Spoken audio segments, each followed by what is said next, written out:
గ్లాసుడు బియ్యంకి ఎన్ని గ్లాసులు నీళ్ళు అయ్యాలో కూడా నేర్పించలేదేటబ్బా. వీడు నన్ను పెళ్లి చేసుకున్నాడా, నేను ఈయన దత్తత తీసుకున్నానా? ఇక్కడ జరుగుతున్నవన్నీ ఎందుకు ఈవిడ కూతురుతో చెప్తుంది. అదేమన్నా జడ్జి డాడ్ లిటిల్ ప్రిన్సెస్ అని చెప్పి ఇల్లు జైలో కూడా అర్థం కావట్లేదు. ఇప్పుడు నన్ను అందరూ వదిలేశారు కదా, ఇంట్లో వాళ్ళతో మాట్లాడడానికి కూడా ఫ్రీడమ్ లేదు. అమ్మా తిట్టట్లేదు కానీ తిడుతున్నట్టే ఉంది.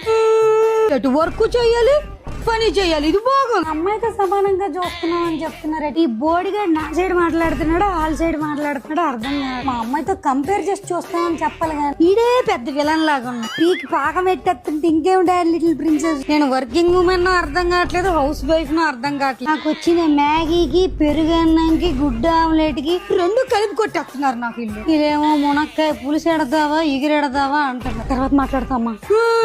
వీళ్ళు మొహాలు చూస్తుంటే నొల్లి మండిపోతుంది, బయటికి నవ్వలేక వస్తున్నాను. వీళ్ళెందుకు అందరితో కంపేర్ చేస్తున్నారు నాకు అర్థం కాదు. అమ్మ తర్వాత మాట్లాడుతున్నాను. వీళ్ళు తినేదే నేను తింటున్నాను, నేను తినేదే వీళ్ళు తింటున్నాను.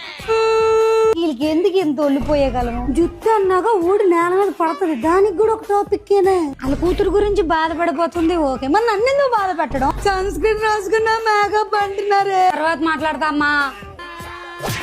ఇంతకు ముందు ఏమైనా యాక్టింగ్ స్కూల్లో పనిచేసిందో ఏమో తెలియదు కానీ సరే తర్వాత మాట్లాడు. వాళ్ళతో మాట్లాడద్దు వీళ్ళతో మాట్లాడద్దు అని పెంచి ఇదేదో వీళ్ళ డబ్బులతో ఆర్డర్ పెట్టుకున్నట్టు ఎంత ఫీల్ అయిపోతున్నారేటి. వీళ్ళు ఎవరో కూడా తెలియని వాళ్ళ దగ్గర పంపించేస్తున్నారు. కొత్తలు ఎవరితో మాట్లాడద్దు అంటారు కదా, ఇక్కడ అందరూ కొత్తలేనే.